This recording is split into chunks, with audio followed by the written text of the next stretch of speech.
On the evening of May 25, 2020, a black male was murdered by a Minneapolis police officer. He was a 46-year-old male and a Houston native and a father of 5. He had come in contact many times with the law and was arrested on multiple encounters before the incident of May 25th of 2020. He has been arrested multiple times for drug and theft charges and aggravated robbery. Many of you may know who I'm talking about by now and know him as George Floyd. Now, the reason that this is an important topic when it comes to the discussion of crime, social control, and family problems is because it deals with all 3 of those social problems. A call that 4 officers were dispatched to turned out to be the second most destructive period of local unrest in the U.S. history, according to an article written by Los Angeles Times. On the 25th of May, George Floyd went into a convenience store to buy a pack of cigarettes and other items. Floyd went up to the counter to pay with a $20 bill, and the clerk took the bill and felt suspicious about the bill being a counterfeit bill. So the clerk calls the police to have them come check it out. When the police show up on scene, they were directed to a vehicle where George Floyd was.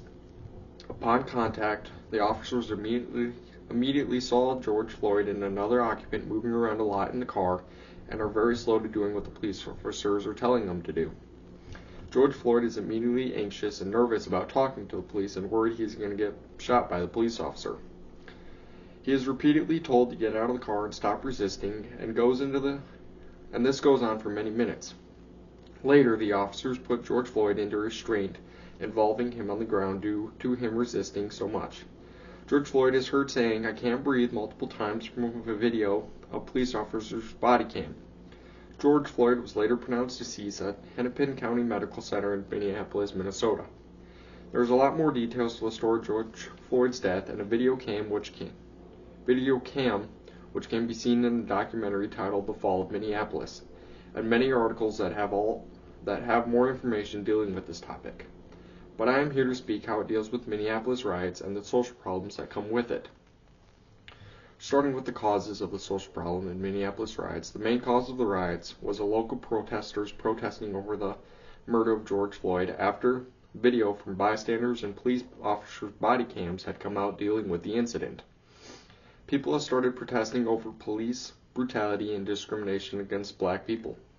According to the Minnesota Post, George Floyd's murder was significant because it started a national movement against police brutality and racial injustice. A movement started known as BLM, Black Lives Matter. Protests were sparked in Minneapolis and spread across the United States and around the world. Accountability was called for ever since then after videos of police using tear gas and rubber bullets against protesters. There are many impacts that came about after protests took place in communities all around the country. Big impacts included property damage, not including business inventory, that was approximately worth $107 million, according to the Minneapolis Assessor's Office. And the city estimated damages and losses were $350 million, and 22 million square feet of commercial property were affected. The aftermath of the Minneapolis riots was hard for many families and members of the community to take in. Between May 27, 2020 to May 29, 2020, there were a total of 604 arrests, 164 instances of arson, and 2 riot-related deaths. It is hard to even fathom the number of people that were affected because so many were involved or witnessed what was going on. Families are struggling emotionally and financially between the cost of property damage or the cost of hospital bills because they were injured in the riots either by the police or other rioters. According to an article published by the Minnesota Reformer, there were more than 1,300 buildings in Minneapolis and St. Paul that were damaged. Governor Tim Walz's administration estimated $500 million worth of damages in the cities and surrounding suburbs. In Minneapolis, a 5-mile stretch of Lake Street was hit the hardest, with 1,025 buildings damaged on just that street, which included 140 uninhabitable fires and smashed windows, and 53 were destroyed. In the Midway neighborhood, sustained destruction up to roughly $73 million, with $8 million in inventory loss. 300 buildings were affected, including with 20 major damaged and 20 were destroyed. So far, by September of 2024, 4 years after the riots Insurance companies had paid more than $105.8 million in commercial property claims. That is less than 40% of what is believed to be the actual cost of all the damage. Insurers are projecting that they will have to pay more than $270 million in property damage, and that doesn't account for the businesses that were uninsured. All this damage wasn't just limited to the Twin Cities. There have never been riots that affected more than one state except the Minneapolis riots. A property claims service company that analyzes insurance claims track destruction in more than 20 states, with insured losses projected to reach nearly $2 billion in damages. You may wonder how the BLM movement had an impact on black people globally. Well, 13.7% of the United States population is made up of blacks, but not just blacks deal with racism or discrimination. Hispanics, Asians, American Indians, and Alaskan Native deal with discrimination as well.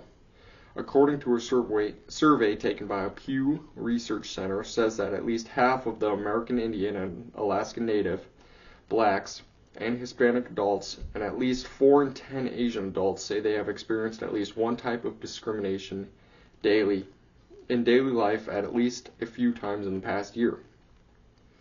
A statistic taken by a company called Statista, who studies demographics, says that in April 2023, 51% of Americans said they were strongly or somewhat supported the BLM movement.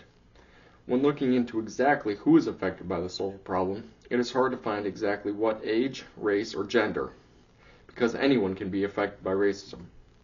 But if we're talking about income or social class, in my opinion, I would believe that the lower income or the lower social classes in the social stratification scale would be affected more, because the more money you have, the more respect you get, and you get away from places that deal with racism.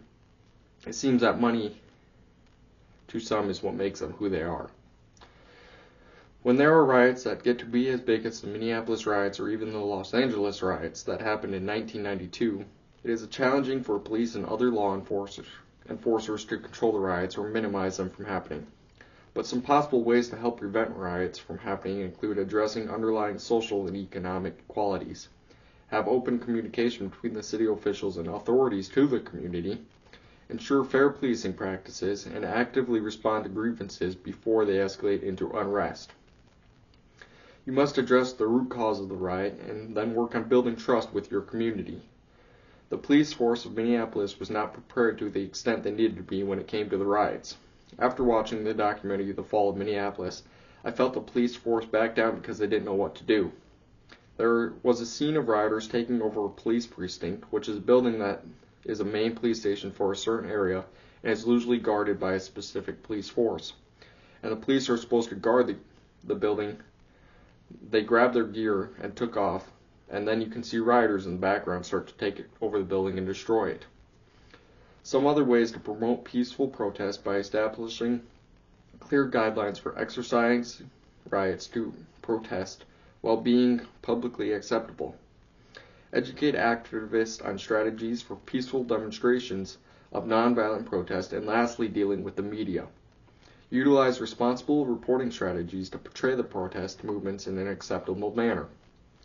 Some individuals that may be seeking information or want to engage more about an issue related to Black Lives Matter can access institutions like the Smithsonian National Museum of African American History and Culture, the King Center, the National Memorial for Peace and Justice, and various local community organizations focused on racial injustice issues.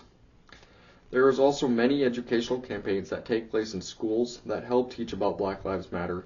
For example, there is a week-long curriculum that aims to improve the school experience for students of color and has events and activities to help students address racism and discrimination. There are also partnerships with schools and communities, organizations, unions, and families to create equitable school communities. Teaching about Black lives, there are study groups that are led by teachers that help explore how to teach about racism and organization of justice, as well as there being workshops that help support educators to turn classrooms and schools into sites of resistance, justice, joy, and liberation. The National Education Association helps put these teacher-led learning opportunities into place, as well as each year there is an event called the Zinn Education Project that hosts teaching for Black Lives study groups across the United States. Some laws that prohibit discrimination based on race, color, or other national origin are the Fair Housing Act, which prohibits discrimination in the sale, rental, or financing of housing, the Title VII of Civil Rights Act of 1964, which prohibits discrimination in employment based on color, religion, sex, or national origin, and lastly, the federal hate crimes laws, which prohibit crimes committed based on race, color, religion, national origin, sexual orientation, gender identity, or disability. With that, the death of George Floyd started a very impactful movement, and with the movement came riots, crime, social control, and family struggles within our society. Events of police brutality and racial injustice promoted protest and global movement for racial equality. Damages and crime that took place in Minneapolis and other surrounding areas are striking not only because physical damage to the community, but as well as emotional and financial struggles for communities and families. The riots have made people aware of racial discrimination and police brutality, and the need for fair policing. As Minneapolis and surrounding communities get rebuilt, we need to still educate and promote justice for all. Every individual should be treated with respect and dignity.